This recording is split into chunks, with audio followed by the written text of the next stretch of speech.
For some individuals, life is anything but conventional. Their passions have become an obsession, and their daily routines challenge social taboos with often shocking consequences. Some of their obsessions are familiar, like money. I got to the stage where I had so much money that, literally, I just didn't know what to do with it. Everybody that I've spoken to in this business is driven by greed. Food. Food is my friend. It's a companions, and it replaces friendship, relationships. Or sex. God designed sex. He wants us to have the best sex possible. When I say people are literally having sex on the hoods of their cars in our church parking lots, that's not an exaggeration, that's a fact. Others are more bizarre. Oh, man. Oh! It's kind of watching you eat itself. If I was in a place where human baby was on the menu and it was legal, I think I'd have to try it just to say I did it. But in every case, their obsession has become all-consuming. Tonight, we meet a man whose fetish for feeding his girlfriend is posing a danger to her health. I'd like her to get to a certain point in terms of her weight, but not to a point where it's gonna take away her mobility. A couple whose mission to spread the word of God took an unusual turn. I felt God say to me, I want you to set up a Christian sex website. And a teenager whose desire for a better life led to a crime spree unlike any other. At that point, I think I'd found what I thought of as, infinite amounts of money.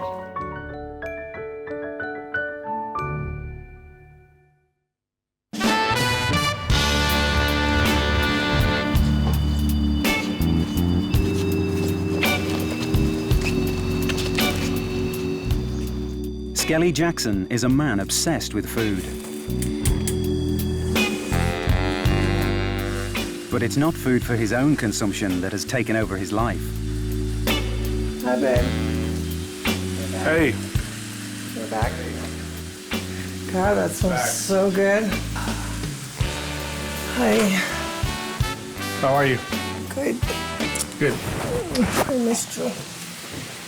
This is all for you. Skelly's obsessed with feeding his partner Patty and watching her gain weight. After 8 years together, the couple are engaged in what's known as a feeder-feedee relationship. Perfectly seasoned.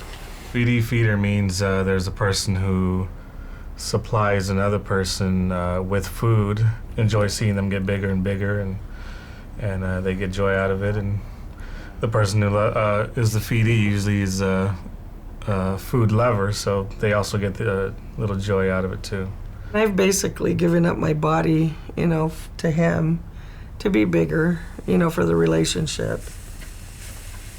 She's almost like a little kid when she sees a meal she likes, and a little giddy, a little happy, cheering.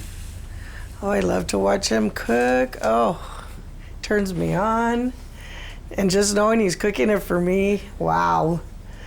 This is like our foreplay. And then when he feeds me, oh, I gotta watch it or have the big O already.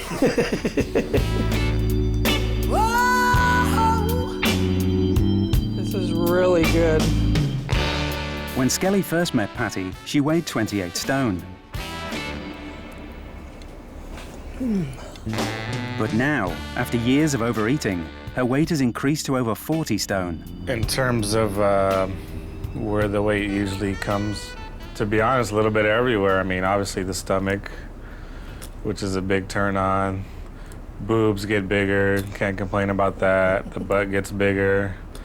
So, and seeing it grow, enhanced, kind of, turned me on even more, as she got bigger and bigger. And really, that's it. Like I said, a little bit everywhere, but probably the stomach mostly. Skelly's fascination with feeding Patty has become a sexual fetish. Our relationship developed and we became closer because of food even. And our sex life sure has improved since we actually kind of realized we are feeding and feeder. Play-Doh hour. Play-Doh? The motion in my ocean. Nice full belly. The more Patty eats, definitely makes her more sexier to me. Why? I guess I have my reasons. Some people don't understand, some people do, but it's sexy. It's a sexual, turn on.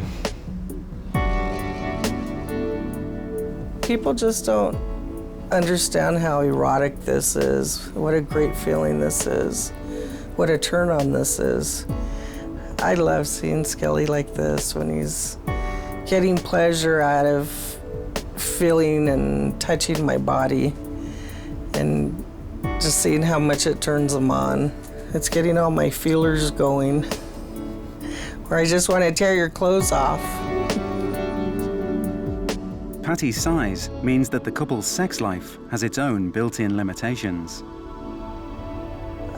Being this size, it does definitely make things different in the bedroom. Of course, with a belly this size, it can be a problem when you're doing traditional missionary intercourse.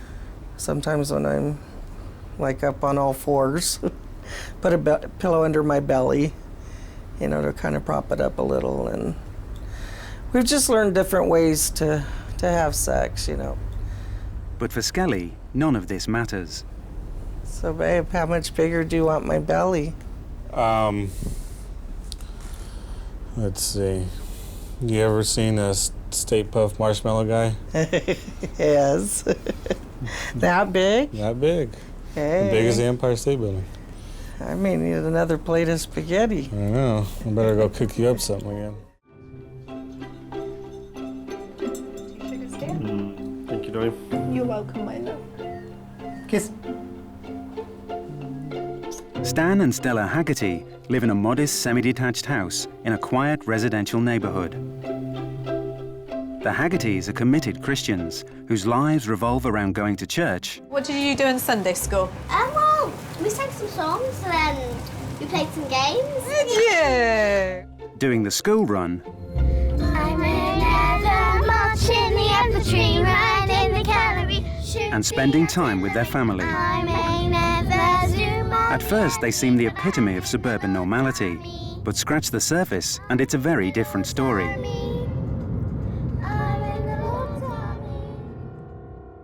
We've had a death threat that made me feel scared. The Haggertys are committed to spreading the message that God loves sex. God designed sex. He wants us to have sex within the confines of marriage, and that if you do, then it's the place where you can have the best sex possible. It's a mission that has shocked their community and left them as outcasts. You have made a fool of God. Satan will be next to visit.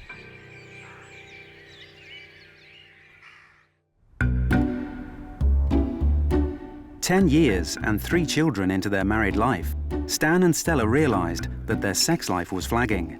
They decided to take radical action. We visited a high street. Sex shop? Yeah. Yes, for the first time ever. It never kind of occurred to us. But it wasn't a back street one, it was a high street. Yeah. When we were in there, we were quite shocked by the mixture of things that was in there, in that you had some stuff which looked kind of fun, but then mixed in with that was sort of chains and whips and bondagey kind of stuff, and other stuff that you would think, would be fine with a marriage, and some that wouldn't, in terms of, the Christian understanding of it. With much of the sex toy merchandise on sale at odds with their Christian beliefs, Stan and Stella were unsure where to turn next. Help came from an unlikely source. And I felt God say to me, I want you to set up a Christian sex website, but one which is radically different from what's out there already. And that's how it all really started. At the time, Stella was no. But within about 24 hours, she had changed her mind. I believe God spoke to her and said it was right. On a mission to bring Christian values to the sex toy industry, Stan and Stella launched Europe's first ever online Christian sex shop. Okay, so this is the Holy Love website. It looks completely different to any other kind of sex shop that there is online. It's very non-threatening. Holy Love is about products and resources celebrating God's fantastic gift of sex within marriage. And as you can see, there are an awful lot of different types of sex toys. Again, we've tried to use wording that people who are perhaps just starting out, it will help them to find what they want. You know, sex itself, because it's not talked about very much within church, just still has this kind of sleazy, dirty image. Whereas Christians only do it in the dark, which is actually quite... Yeah, I mean, there are all sorts of things that the church, or that, you know, some parts of the church used to teach, you know, like the Holy Spirit leaves the room whenever sex takes place and comes back afterwards, you know, and, you know, God closes his eyes and looks away, and, you know, there's all sorts of kind of myths and things that have arisen around it. You know, we're encouraging married couples to, you know, appreciate and value, you know, this really good gift, and encourage them and say, no, it is a good thing and it is meant to be enjoyed. Confident that their business venture had God's blessing, the Haggertys invested a small fortune in buying stock that they felt comfortable with. Okay, we are in the warehouse of Holy Love. So there's lots and lots of sex toys and things around here. Along the top here, we've got some of the board games that we have. And then we have Willy Play. And of course, accompanying that are the booby play dice. There are many different types of rabbits. Some of them will just have one vibration, okay? And then others of them may have 3, 4, 5 levels, and also go round this way as well as up and down as well. There is nothing wrong with sex toys. And also a rather heavy-duty vibrator. As long as they're not harmful or, you know, in any way, then there isn't anything wrong with them. Down below, we have lots of different types of condoms. Blue Fantasy, Pearl Rubber, Goliath, well, obviously for the larger man. We're definitely not saying that people have to use sex toys. If a couple never wants to, that's absolutely fine, you know. But I think in this kind of lifelong journey of marriage, you can so easily get into a rut, you know, which is where these kind of things, you know, can play a really positive part. But in line with the couple's religious beliefs, some things remain strictly off limits. In Holy Love, we do have very distinct boundaries. We don't stock any anal items, we don't stock any bondage items or sadomasochistic items, pornography, and we don't use pornographic images either. There is, unfortunately, you know, nudity on some of the packaging of the products as well. So what we do is, wherever possible, we choose to order packages more like this, where there isn't actually any images of any people on it. But if Stan and Stella believed their sex shop upheld Christian values, others thought very differently. The religious community was shocked, and suddenly the Haggertys found themselves faced with death threats, the loss of their friends, and rejection from the church, which had been their life. They said that they couldn't bear to talk to us because of what we'd done. That was really hurtful. Give me something sweet and sexy. Skelly and Patty have been together for over 8 years. In that time, Skelly's obsession with feeding his girlfriend has meant that her weight has increased to over 40 stone. Right there. But Skelly and Patty are not alone. There are a growing number of websites catering specifically for men who have a fetish for large women. Online, Patty is known as Goddess Patty, and she has a cult following. There are so many men out there that lust after larger women. You just can't imagine. I mean, from, you know, really great-looking men, bodybuilders, you know, very high influential people. I've definitely gotten more male attention as I've grown larger.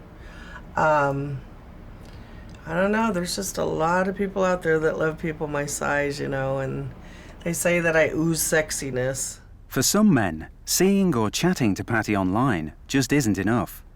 So she offers a rather unique personal service. Today she's expecting a visit from Sean. Men like big women because they like meat. you know, especially out here, is the bigger the better. You know, the more loving to get, the better. Men like to have a lot of loving.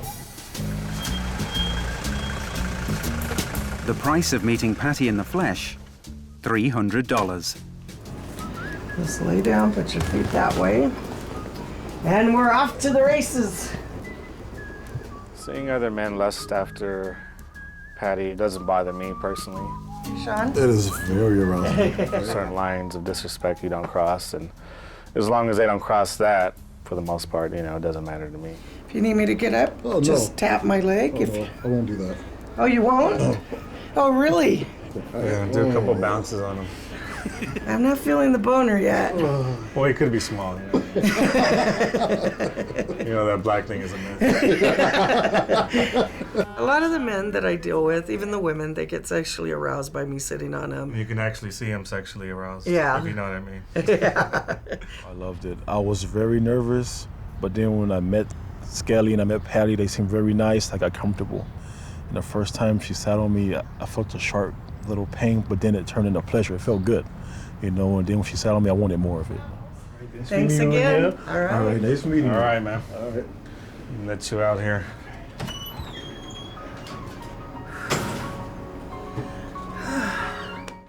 Stan and Stella Haggerty believed they were answering a call from God to set up their online Christian sex shop. Like any other small business, they need to replenish their stock and source new products, however unusual.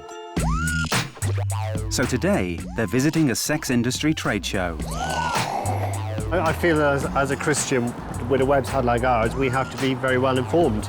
And even if we don't agree with things, we have to at least know their existence and trends within the industry so that we can do our best to help Christians the sort of other way, really. We feel a bit of trepidation. Yes, we do, I think. I don't feel fully comfortable being here today.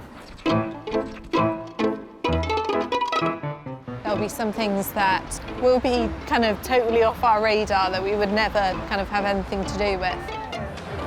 Is this enjoyable for you? Yeah, well, Don't even use your hands, just use your hips. Just rock your hips backwards and forwards. it is definitely different. Is it? Yeah. It is a bit strange at first, you know, because, you know, it's not like I've been in one of these before. Stan and Stella are soon confronted with aspects of the sex industry that don't reflect their Christian values. Any chance of you removing those horns from your... Now then. Come on now. They are just cheeky horns, aren't they? Well, yeah, but I'd like them removed. Because I think sex is a really good thing and really positive. I object to the devil having anything to do with it. So what's that ring you've got down there I saw? The ring is a quite a gay-specific product. Oh, is it? Oh, no. I don't worry them. No. There are boundaries in order to safeguard people. Like, if you look at anal sex, it's actually not good for people. It's actually quite damaging.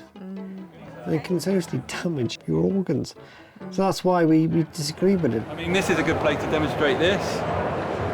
Ladies inner thighs, breasts, yourself. You know, there's always a bit of a spank or a slap in everybody. The problem I've got about it is being linked to S&M and bondage.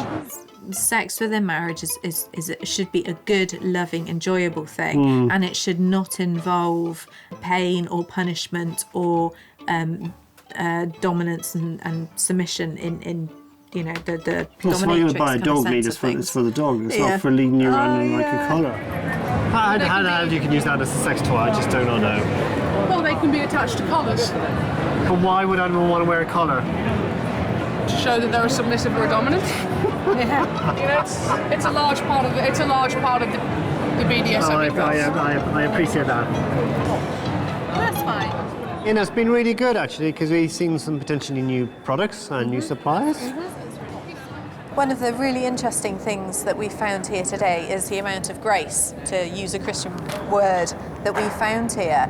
We have stood and talked with some people and we've told them that, you know, we don't agree with what they're doing and we actually think it's wrong, and yet we've been able to discuss it in a really nice manner, and we've not, you know, had any hatred or negativity back towards us. So I think that's been a really good thing, and yes, perhaps that's somewhere where, you know, some Christians and some church organisations or groups could learn. But Stan and Stella's obsession with spreading God's word about sex hasn't all been plain sailing. Their business is struggling, and they're having to face up to some harsh commercial realities. There have been some really difficult times. Financially, it's been really, really hard. It's really encouraging, you know, that people say that it has really helped them, but sometimes the cost has felt too much. With little money coming in, Stan has to have a second job running a sandwich shop to support the family. This is our sole income. Holy Love does not produce an income and is unlikely to within the foreseeable future. The hours are long, but Stan considers it to be worth the sacrifice. I'm currently working about 40 to 60 hours per week. I can be in work anytime from 5 o'clock on, but most days it's 7 o'clock. It's definitely not been plain sailing.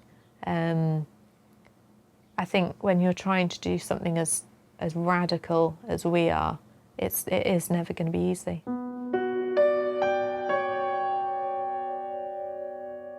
But it's not just financial hardships that Stan and Stella have had to endure.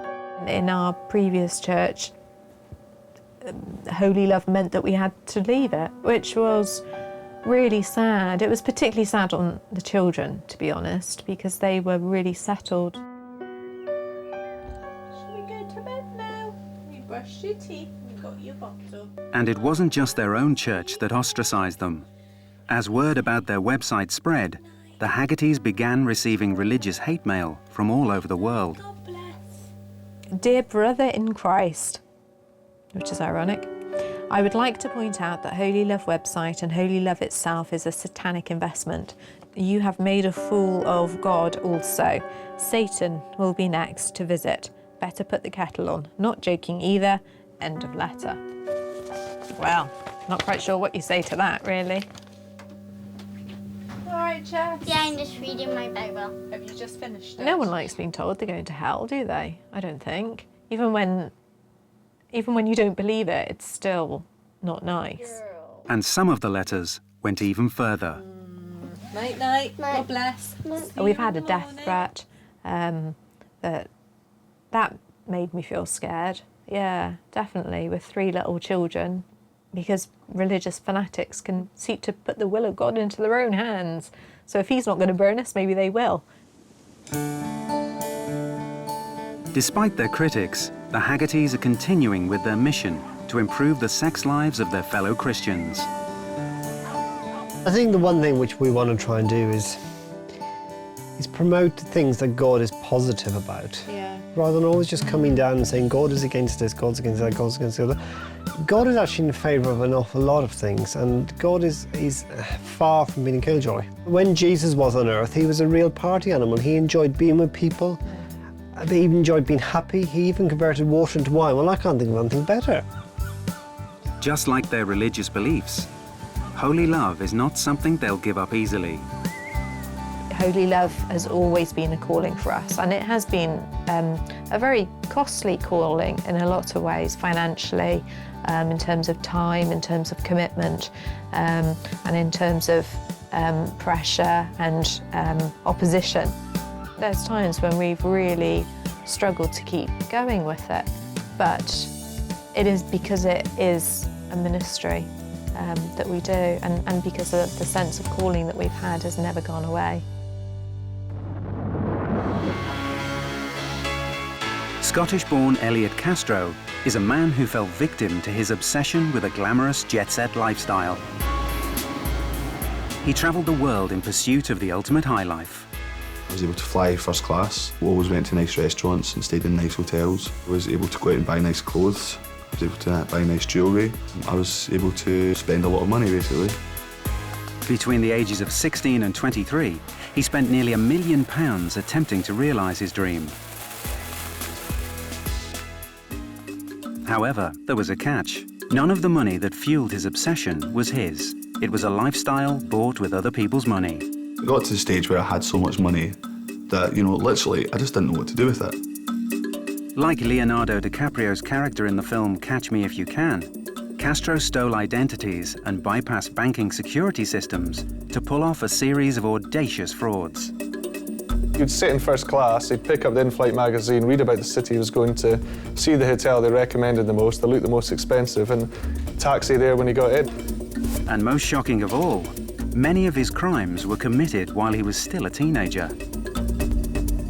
And to do what he did at a young age is just absolutely incredible. You speak to anyone involved with the case and they just can't quite believe that the age of Elliot in the development and the intricacy of the crime that he was committing. I did become obsessed by credit cards, absolutely. This is the story of Elliot Castro, one of Britain's most notorious fraudsters.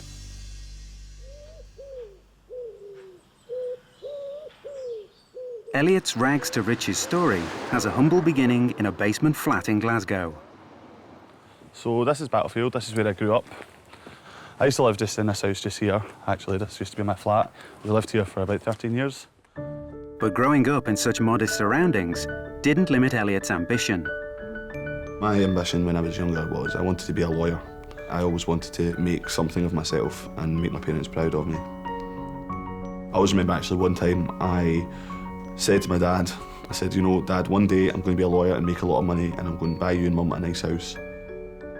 But as a child, Elliot found it hard to mix with other children.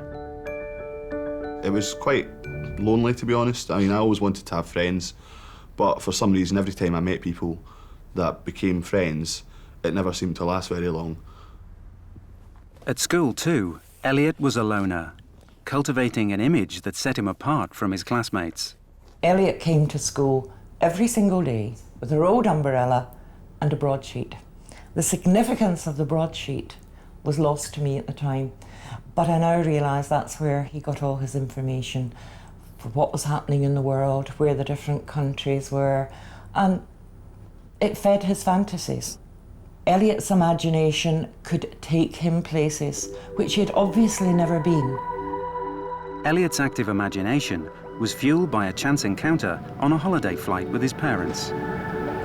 I ended up inadvertently walking into the first class area and it was just a completely different world, you know, and I'd never seen anything like that before, and I'll always remember that moment. Every time he was exposed as a young child to visible displays of wealth and kind of the more affluent classes, it clearly affected him massively. I think, you know, it's true that most people do look at these things and can just, you know, forget about them, but I don't think many people would admit to looking at these things and not wanting them. It's just some people are prepared to go to greater lengths than others to get them. This was the trigger for Elliot to embark on his career in crime. At just 13 years old, he became an accomplished forger. He forged train tickets in Glasgow when he was 13 years old and went on these huge expeditions throughout Scotland completely alone with these blank train tickets. It was the idea of travel, it was the idea of crime and the idea of kind of achieving things that you couldn't afford to do otherwise. Recognizing that forging train tickets could only bring limited financial rewards, Elliot began his criminal career in earnest. At the age of 16, Elliot found a quick way to indulge his expensive tastes. I went to a party one night with these random people that I'd met out at a nightclub. You know, there was a wallet sitting on the table, which I picked up for a moment when everyone else was out of the room. I opened the wallet and there was a few credit cards inside, so I picked one out and pocketed it. The next day, I went to a few shops and bought like £100 worth of things. I couldn't believe that this little card could buy me anything, and all I had to do was manage to sign someone else's name that looked reasonably close to what was on the back of the card. At that point, I think I had found what I thought of as, you know, infinite amounts of money. Elliot's obsession with money was escalating. To fund his lifestyle, he needed more and more credit cards, but he couldn't steal them quickly enough. A more sophisticated form of fraud was called for. His first very advanced trick was what you'd call the hotel phone trick, where Elliot would call someone in their room at a hotel, pretending to be calling from reception. Say there was a problem with the payment of his card and he needed some more security details. So once he had someone's personal information and enough security details, he'd call up the car company, impersonating them. So he'd say that he was staying at this hotel for business, he'd have it sent to him at a hotel. Elliot would get up in the morning, go down to reception, a courier would come in with a card, he'd sign the form, and he'd be in a taxi and away. Elliot believed he'd found a foolproof way of making money. Accomplished fraudster and identity thief Elliot Castro had become obsessed with spending other people's money. his crimes were funding the jet-set lifestyle that he'd always dreamed of. However, his obsessive behavior was catching up with him. Thanks, just keep the change. Thank you. Elliot was starting to believe his own lies and beginning to have difficulty separating his fantasy life from reality. It enables me to become other people, as in lead their lifestyle and do the things that they do, you know, go the places that they go, and just sort of actually feel as if I might actually be one of them. I think if you spend every waking hour lying, then it doesn't matter how kind of level-headed you are, eventually you're going to get slightly sucked into it yourself, and I think that he probably did at points, slightly lose any sense of his real identity. When he stole the identity of a doctor, Elliot's world came crashing down around him. I had used a credit card in the name of a doctor to pay for my ticket on the train. So, about halfway up to Glasgow, there was a call on the tannoy. Would any doctors please attend the buffet car? I didn't go, obviously, because I wasn't a real doctor, but the astute ticket lady had actually remembered that my card had said doctor on it, and she came running through and said, "Oh, you're a doctor, aren't you?" And I said, "Yes." I had to say yes. And I was like, what am I going to do? There was a woman sitting on a seat by the buffet car. Are you okay? And she was basically suffering from a panic attack. The only reason I thought she was having a panic attack is because my dad had had them before and I'd seen similar things from him. At which point an ambulance arrived. Next thing you know is Elliot was bundled in the back of the ambulance and he was off to the hospital with her. Everything just went and spiraled completely out of control. I was handed a stethoscope and asked to fucking examine her and all that sort of stuff, and it was crazy. It's almost a self-delusion thing that he knew the ridiculous situation he was in, so the way he coped with it was retreating into the role of the doctor. The medical team were immediately suspicious of Elliot's credentials and called the police. Elliot was arrested and charged not only with credit card fraud, but also impersonating a doctor. He was the first guy for 80 years in England to face that crime. However, luck was on Elliot's side. The police failed to connect him to the hundreds of other crimes he committed. And after just 4 months in prison, he was released. Soon, he had more credit cards in his wallet and a return to his life of crime. I think one time I spent about £5,000 on champagne and drinks for other people in a night. It fitted the image, you know, so it made me look more like the person that I was trying to be if I was able to just go and buy these things. It was the spending of money and it was the conspicuous consumption that Elliot was attracted to. This idea of having wealth and spending wealth, going to these places where the rich people went, that was what he wanted to do. At the age of 21, Elliot's obsession reached new heights. He spent over £42,000 in a single weekend. I knew that I was going to spend a bit of money, but I mean, obviously I wasn't really counting, so I didn't expect to spend £42,000, but that's just the way it happened. Elliot's spending spree involved buying a £12,000 Rolex watch, spending £11,000 on designer clothes, and £5,000 on champagne and cocktails in a nightclub. I mean, you look at that kind of spending and the frantic nature of it and the kind of desperate nature of it, and I think it demonstrates well that by that point it had become an addiction for Elliot, the spending money. It wasn't actually about anything he was buying, it was the act of spending. That's the only way you could get any kind of buzz or enjoyment. It's a high, it really is a high, you know, when you just go out and come back with a load of shopping, and it's a good feeling, you know. But with his spending spiralling out of control, Elliot became reckless.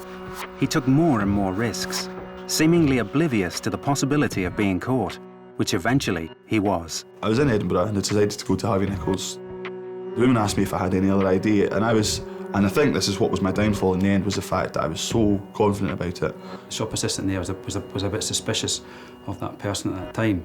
So we went along to the store, spoke to the girl who told us what had happened previous that day, and told us that the male, in fact, had gone into the gents' toilets. Opened up the bathroom, and this guy was standing right in front of me. He grabbed my hand and said, "Can we have a word with you, please?" And I knew right away that was it, because I had so many cards in my wallet and everything. It was just stupid, stupid, stupid. And I knew that was the end, and it was.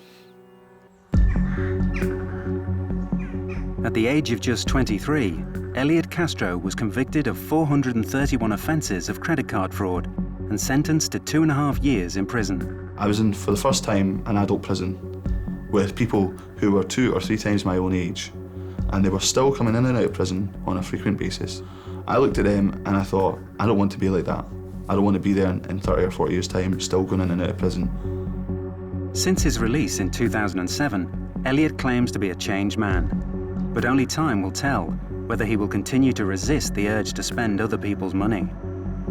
I'm not going to sit here and tell you that I haven't ever had a thought of going back to it again. I've thought about it, but that's all it's been, is just a thought. I don't feel like I need these things anymore. There will always be that part of me that would like to have them, but I don't feel as if I actually truly need to have them anymore, you know? Back in LA, Skelly Jackson is continuing to indulge his obsession with feeding girlfriend Patty. Yum. And keeping tabs on how much weight she's gained. 27 inches, wow. I'm so proud. I put 5 inches on my belly for you. We're gonna work on getting you another, well, I don't know, at least another 5 in what, a month's time? Really? That's a lot of eating. I know. Yay! Oh, okay, you're happy. That makes me happy. But Patty's growing weight means she's gradually becoming more reliant on Skelly. You know, I got too big for my shower because my shower's quite small, and you know, I'm too wide. Even the entryway of it is, you know, is too narrow for me to get in. So a couple years ago, we had to purchase this chair so I could sit outside the shower. I can only stand for a few seconds at a time, so that's when he kind of took over, giving me, you know, these sponge baths and stuff. People considering getting into a feeder-feeder relationship have to understand that it's not all glorious, you know, because the feedee needs a lot of assistance, like I do. I mean, when you get this size, you can't just get up and go and do everything that a normal sized person would do. So the feeder has to understand when you get into this type of relationship, there's gonna be a lot more duties for him. For the most part, I don't mind helping her out, looking after her. But I'm human too, and sometimes I don't feel like it. Sometimes, you know, not in the mood. So it just depends. If she can be a little too demanding, then we may get into it. But for the most part, it doesn't necessarily bother me now. And as she's become more immobile, even leaving the house has become an ordeal. At times I do feel a little trapped in my own home, you know, because, you know, I feel like the walls are closing in on me because I do spend an enormous amount of time in my house. I do have a very active life outside of my home, but that's only once or twice a week.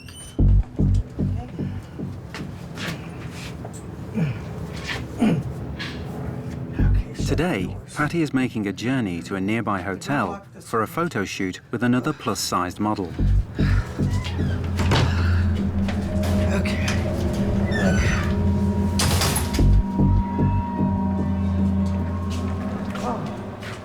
As Patty struggles through the foyer, she overhears some hurtful comments. I haven't learned to ignore the rude people. I still have to get from point A to point B, so... Patty has reached the right floor, but her struggle isn't over yet. I'm so exhausted.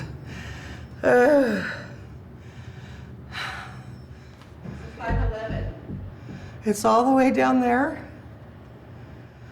Man. Yeah.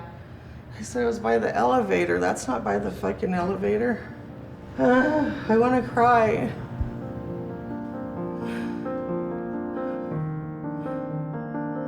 Patty's exertions have reduced her to tears. I'm just exhausted.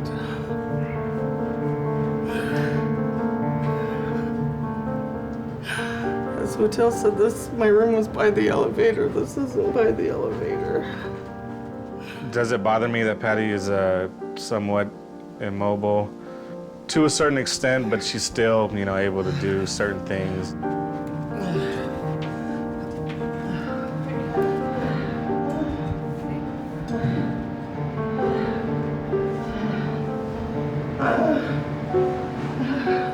I'm more than halfway. About halfway.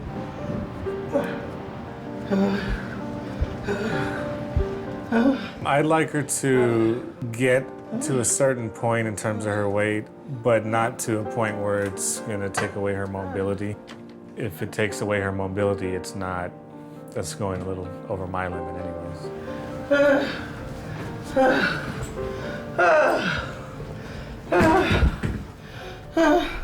This is a bad side of being this size, and why I don't, get out every day like normal people. Despite Patty's mobility and health issues, Skelly still wants her to gain a little more weight. There probably is a little bit more weight to put on with her, but probably it's not much more. At this point, she's still okay, and for right now, I guess you could say we are willing to take the risk. All right, here we go. Smile, Michelle. That's hot. And despite the risks, neither Skelly nor Patty want to change the way they live their lives. People that don't understand our relationship, as far as we're concerned, it doesn't matter to us. We're still gonna live our life the way we wanna live it. People are gonna judge no matter what. I'll give you a bite. And I think people should do whatever they want to do. Yeah. I mean, everybody has something that makes them happy, and people aren't necessarily going to agree with it all the time, so who cares what people think? Right. In our eyes and our hearts, it's not dangerous. We're just living the life we want to live, and it's our choice.